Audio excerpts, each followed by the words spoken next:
I'm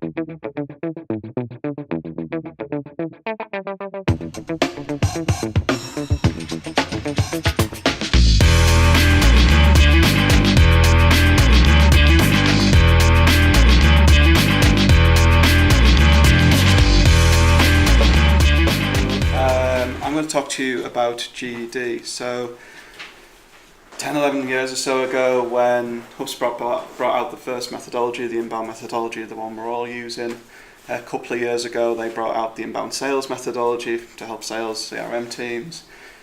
Been a little bit in the background, but about a year and a half ago they also brought out a website methodology which is called growth-driven design. So it's a new way to build websites. It takes some of the friction away from traditional web builds. So I just want to talk about that methodology. It's one we've adapted into our own agency about a year ago, and if anyone has any questions about it, just shout up. So first I'm going to talk about why this all started. So there's a guy called Luke Summerfield, part of the HubSpot team. He'd worked in agencies for a good 10 years or so in the States, and it was his belief that the way websites are currently built are completely broken. So the way he explains it, if you think back to the last website you built, what were the sorts of emotions that you felt during it? I've been on both sides. I've built sites for clients and I've been client side having sites built for me. And on both sides there's friction and ill feeling. They go over the overrun, you go over budget, these sorts of things. So instead of just working on his emotions, he sent out a survey to marketers like you guys to ask what the sort of emotions everyone felt when they were designing websites, and this was the sort of words that came back. And if we just narrow down on the ones that were the most frequently used, there's obviously some positive ones, excitement and hope, that's why we're all on this website journey. But there's a lot of negative ones there: frustration, uncertainty, nervousness, fear, anxiety, stress. And it was this uncovering that made HubSpot go back to the drawing board and say, why is this the case? A website should be exciting, and what can we do to get rid of some of these elements of negativity? So the current roadmap for building a website is quite straightforward. You identify you need a new website, and then you go and find the money from someone. So you say to your boss, hey, this is built 5 years ago, it looks terrible, can we have some money? And the average SME website today costs somewhere between £11,000 and £60,000. So you've got to do some arm twisting and find some money from somebody. You then go and find a team. So whether that's an in-house team or an agency, you've got to find who you trust to build this site. And then you sit down together and you plan it out. How's this going to work? What are the milestones? And the average sort of website launch for an SME, again, takes somewhere between 3 and 6 months. It's obviously going to vary wildly depending on complexity, but they're the sort of averages we're looking at today. So you go and do all that, but despite everyone's best efforts, it's a time-consuming process. There's a lot of upfront time on both sides. You're trying to build something in a concentrated period of time, which is going to take you away from the other jobs you've got to do, your day job. 9 times out of 10, they go over budget. Probably 10 times out of 10, they're late. So that's the sort of frustrations that process brings. So the first observation from that process was traditional web design is a high risk bet. You're placing a lot of money up front, and it's very difficult to estimate what the bottom line is going to be on the business. You're sitting around the table, everyone in the room's talented and experienced, but everything they're talking about assumptions. This is what we think you should do, this is what I think the customer wants. And a lot of the time, because it's assumption based, we don't know what the outcome is going to be. We just hope it's going to move that needle upwards. The website goes live, you get giddy like this little guy, and then what happens is most of us are either sick of the sight of it by the time it launches because it's just hung over our heads for so long, or we've been that entrenched in it and we've got all this other stuff, other work we haven't been able to do in the meantime that we've been putting off. So 9 times out of 10, it just gets set and forget. People put it to one side, pat each other on the back, and off we go. But that's a little bit convoluted, because if you think of how important your website is to your business, so if your website went off today and it never came back on, what sort of impact would that have on you? And most people would say quite important. So when HubSpot ran this survey asking how important the website is to people, unsurprisingly, most people scored it a 7 or above. More than half people said 10 out of 10, the most important element of their business. And that begs the question, if it's the most important part of your business, why aren't we making more impactful improvements more regularly? And by impactful improvements, it's not changing the odd word or doing all your marketing stuff that goes around it, like putting new blogs on there and things, but it's actually changing the website itself and making it better than it was. So again, in the survey, they asked how often do people look at the website once it's redesigned. Nearly half of people don't even change anything on the website once a year or ever. So if they can sit still for 5 years comfortably with more than half of people. And again, it's quite a staggering stat when we again emphasise the importance of the site. How can we build something and just leave something so important there to sit like that? If you're related to any other industry, it would never happen. If you work in manufacturing and they pay a fortune for a new huge machine, they don't put it on, press go, right, it's 10% efficient, let's leave it there.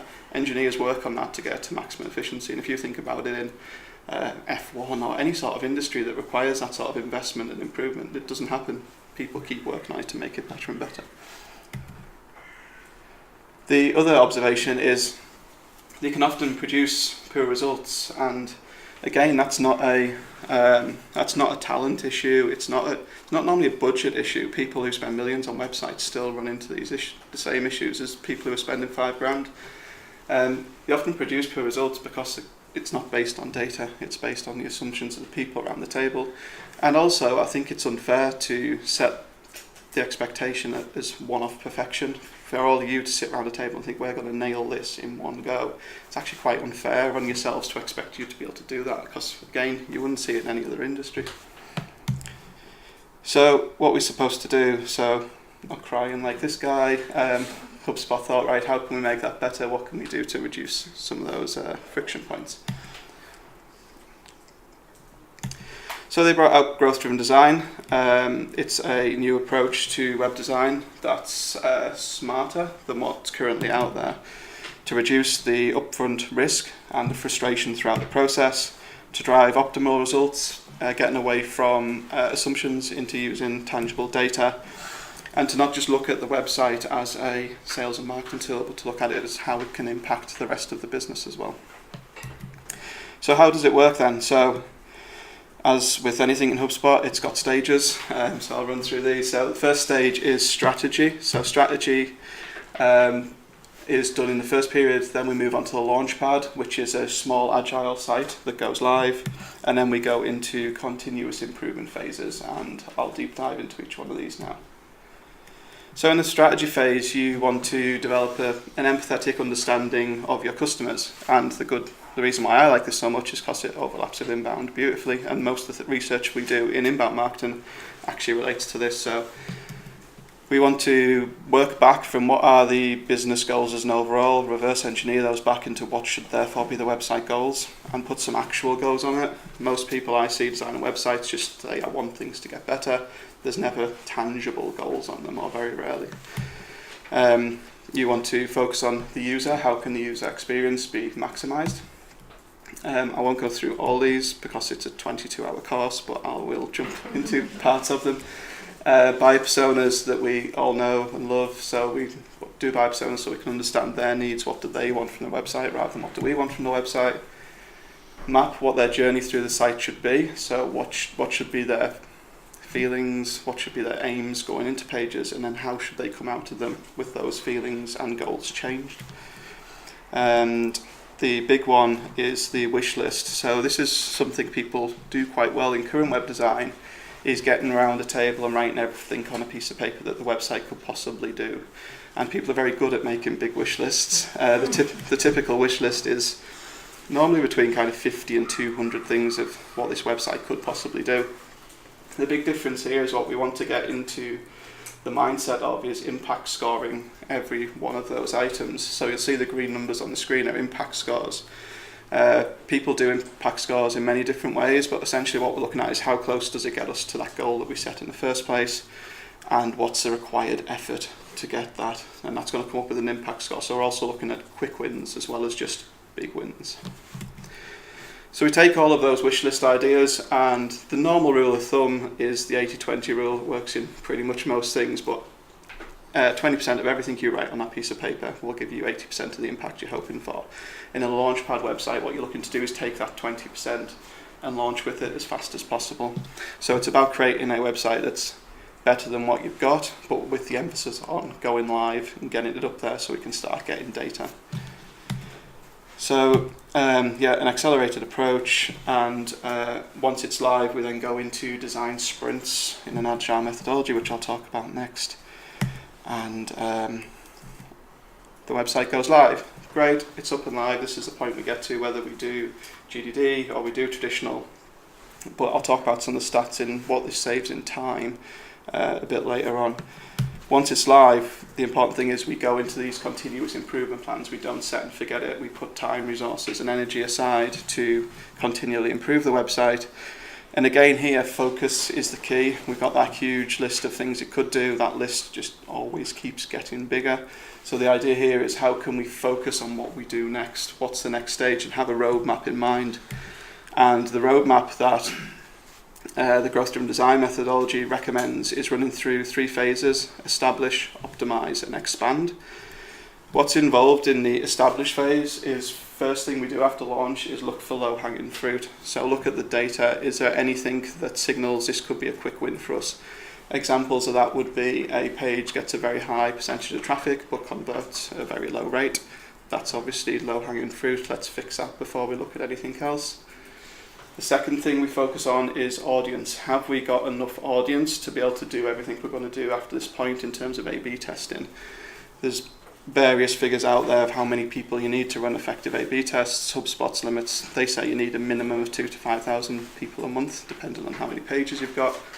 But you're going to need an audience there to be able to do the future things. So if you haven't got the audience, stay at this stage, concentrate on your marketing, build out the audience before we can go on to the next stages.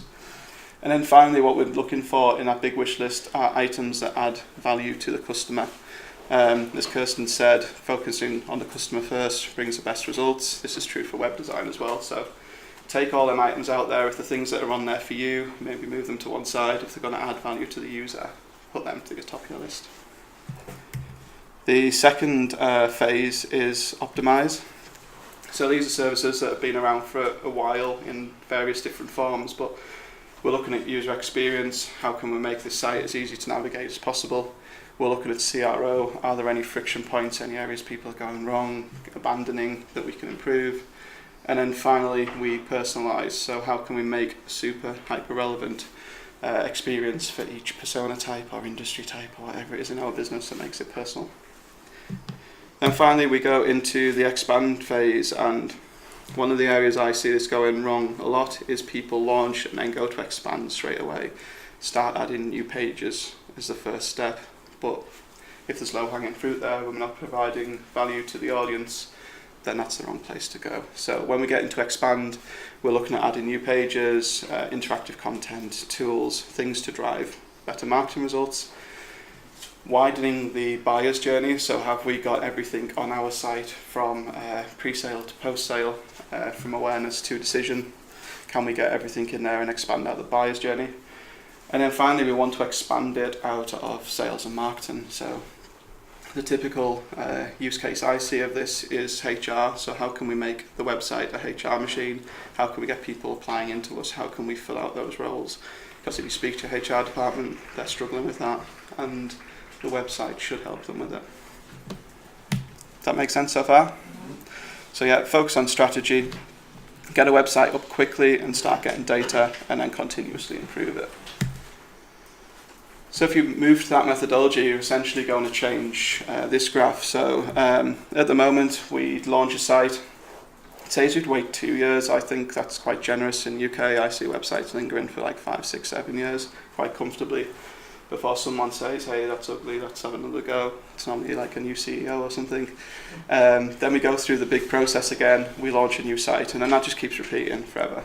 And what you end up getting with this is just big step changes. So every few years you're going to get an improvement, you're going to get a big step change. What we're looking to do is make this graph more like that. So we're relaunching once, then we're going into continuous improvement cycles. We'll never need a new big relaunch ever again because we're continuously improving it.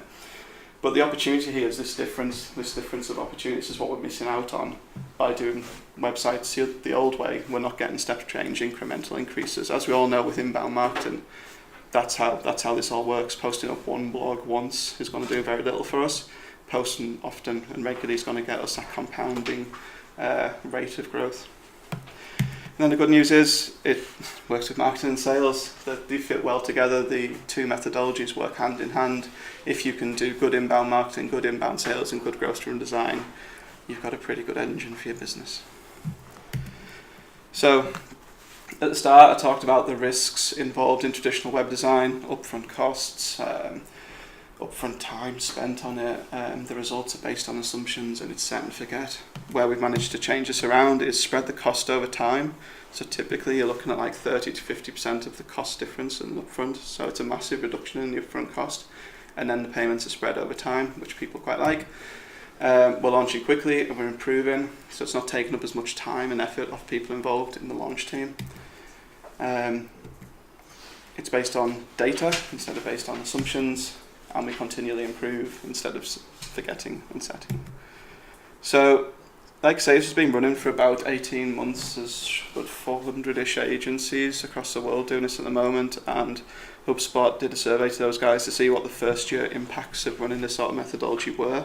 So I've got some of those here. So on average, a growth-driven design website's going live in 60 days compared to the average traditional at about 110 days, so we're nearly halving the go launch process. We ourselves aim for 60 days when we're doing this. We spend 30 days in strategy, 30 days on Launchpad, and that works quite well because that's what we also do on the inbound side. We spend 30 days on strategy, 30 days on setup. It all ties together quite nicely.